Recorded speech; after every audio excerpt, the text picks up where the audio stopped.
오늘 예레미야 39장의 내용은 이러합니다. 먼저 1절에서 10절까지는 남유다의 멸망에 대해서 기록하고 있습니다. 계속된 바벨론의 침공 속에서도 시드기야와 고관들 그리고 백성들은 여전히 예레미야가 전하는 하나님의 예언의 말씀을 끝까지 믿지 않았습니다.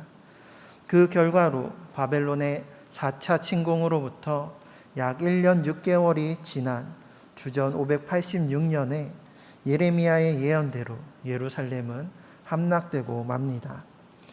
또 4절에서 7절까지는 시드기야가 밤중에 성을 버리고 몰래 도망하였지만 이내 바벨론의 군대에 의해 붙잡혔고 느부갓네살 왕 앞에 신문을 받으면서 그의 아들들이 눈앞에서 죽임을 당하고 시드기야 자신은 두 눈이 뽑히는 수욕을 당하였습니다.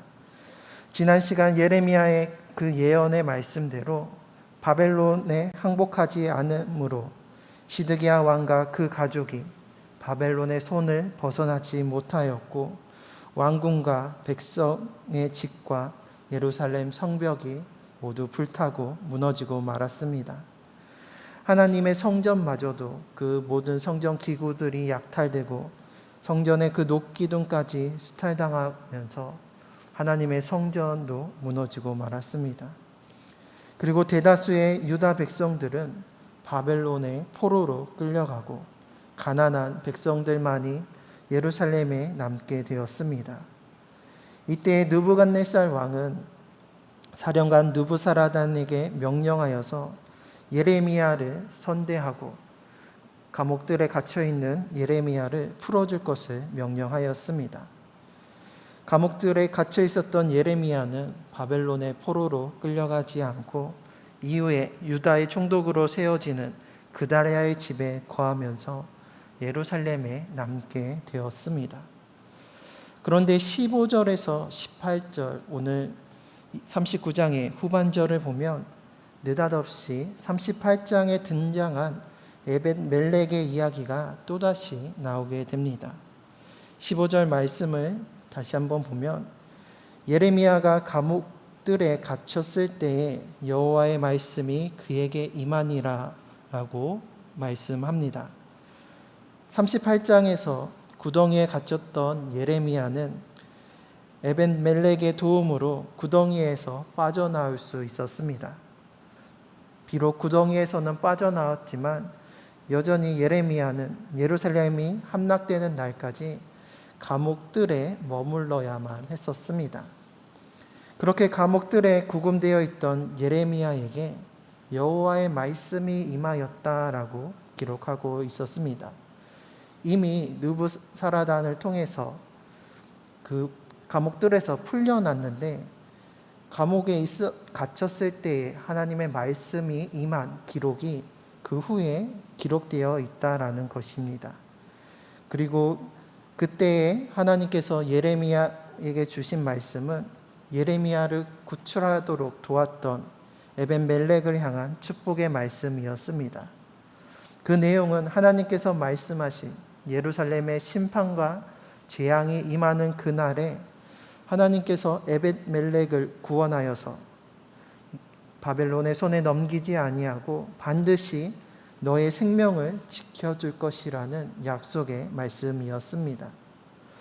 이러한 내용을 볼 때 오늘 15절에서 18절 말씀은 시간의 순서대로라면 예루살렘이 멸망하기 전 예레미야가 에벳멜렉의 도움을 받아 구덩이에서 빠져나오고 감옥들에 갇혀 있을 때 38장 후반부에 기록되는 것이 마땅해 보입니다.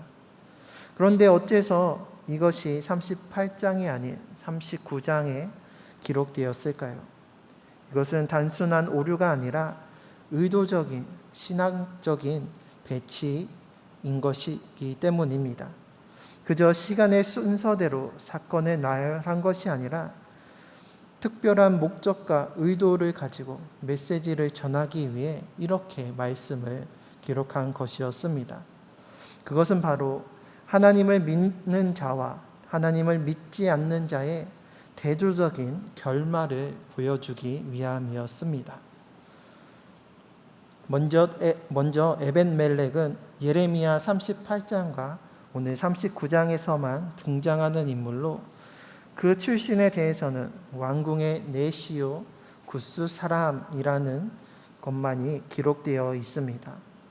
구스는 피부가 검다라는 뜻으로 오늘날의 아프리카의 에티오피아를 가리킵니다.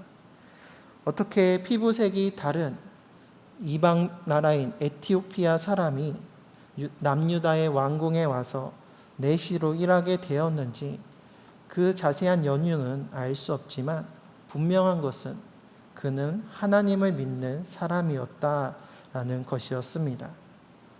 지난 시간 살펴본 것처럼 시드기야는 하나님의 말씀이 아닌 사람의 말을 의지하는 자였습니다. 그리고 자신의 권위와 안위를 지키기 위해 많은 사람들의 말에 편승하는 우유부단한 자였습니다. 하지만 에벤멜렉은 하나님의 말씀을 의지함으로 사람의 많고 적음이 아닌 하나님 뜻에 합당한 일, 옳은 일을 담대히 행했던 사람이었습니다. 많은 고관들이 예레미야를 고발하고 구덩이에 빠뜨렸을 때 에벤멜렉만은 고관들이 행하는 모든 일들이 잘못되었고 악한 일이라고 시드기야 왕에게 직접 탄원하며 예레미야를 구출해 낼 것을 요청하였습니다. 에벤멜렉이 말하기를 내 주 왕이여 저 사람들이 선지자 예레미야에게 행한 모든 일은 악하니이다.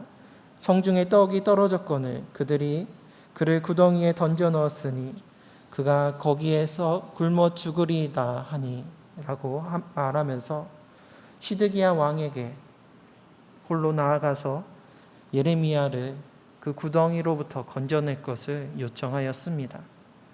이것은 저 사람들 곧 왕궁 고관들을 가리키며 그들은 다수였고 이러한 에벤멜렉의 말은 그러한 다수의 의견을 반대하는 것이었습니다.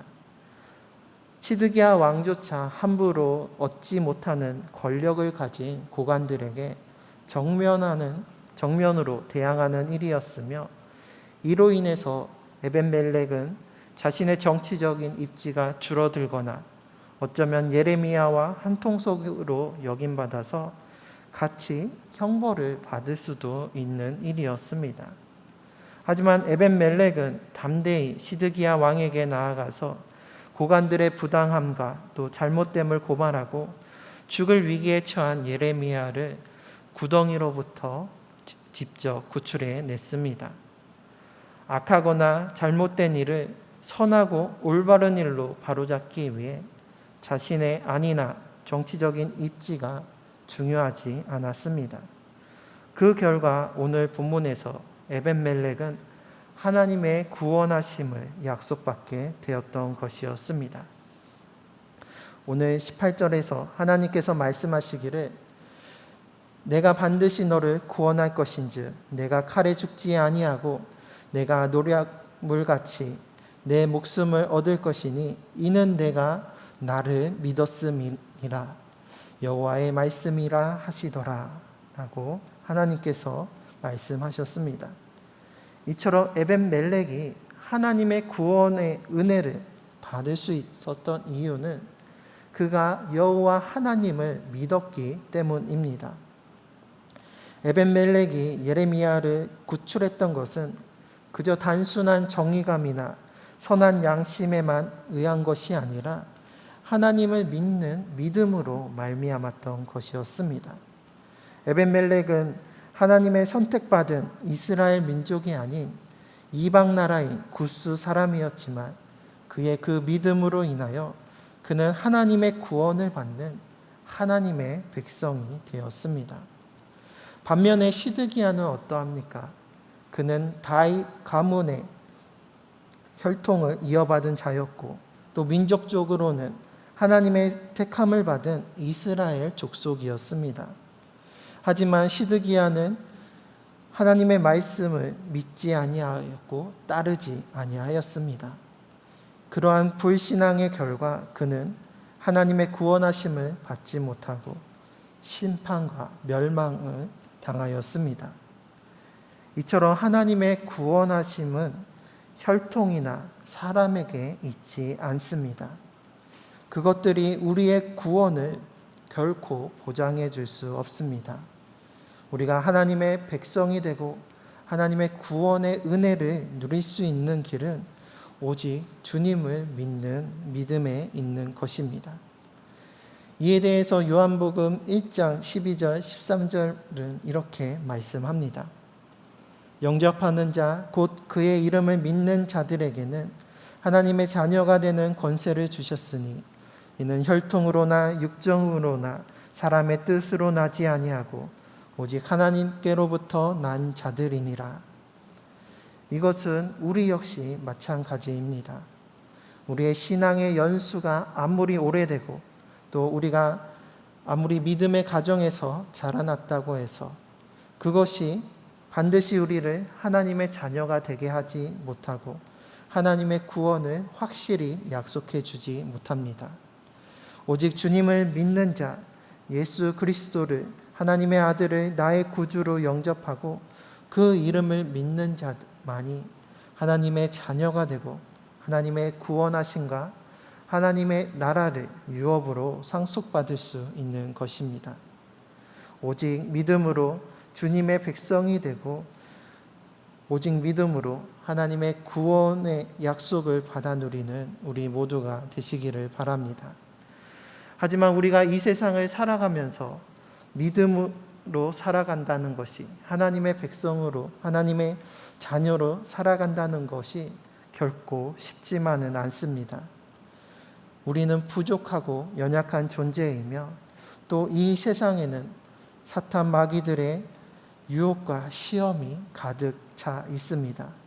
무엇보다 세상과 하나님 나라는 그 기준과 그 가치가 다르기 때문에 우리가 하나님 나라의 백성, 하나님의 자녀로서 이 세상을 그 믿음을 지키며 살아가는 것이 참으로 쉽지 않습니다.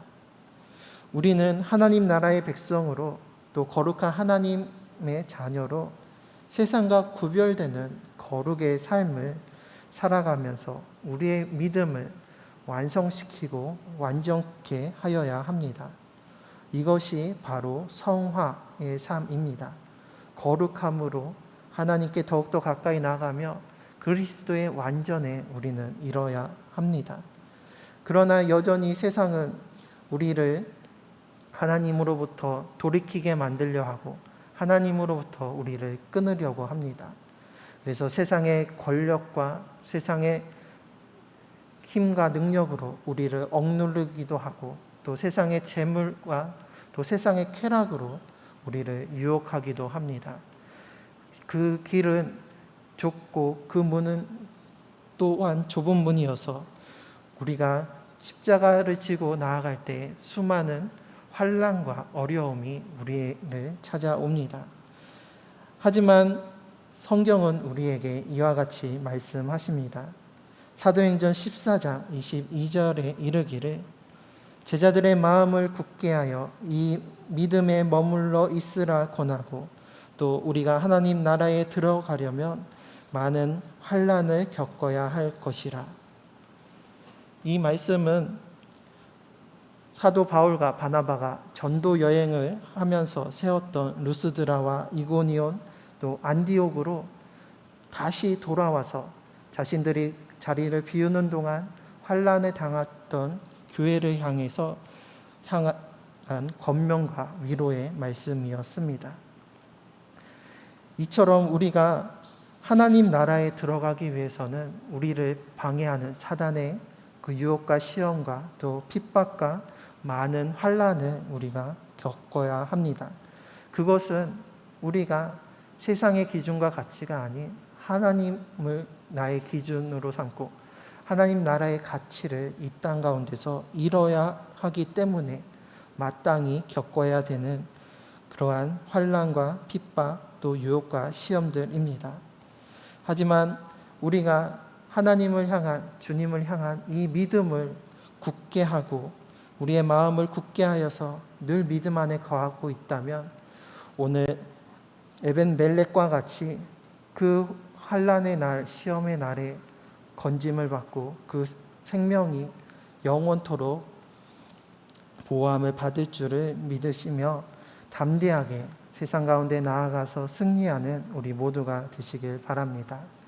그래서 이 세상의 모든 유혹과 시험을 이겨내고 오직 믿음으로 하나님 나라에 이르는 우리 모두가 되시기를 주님의 이름으로 축복합니다. 아멘.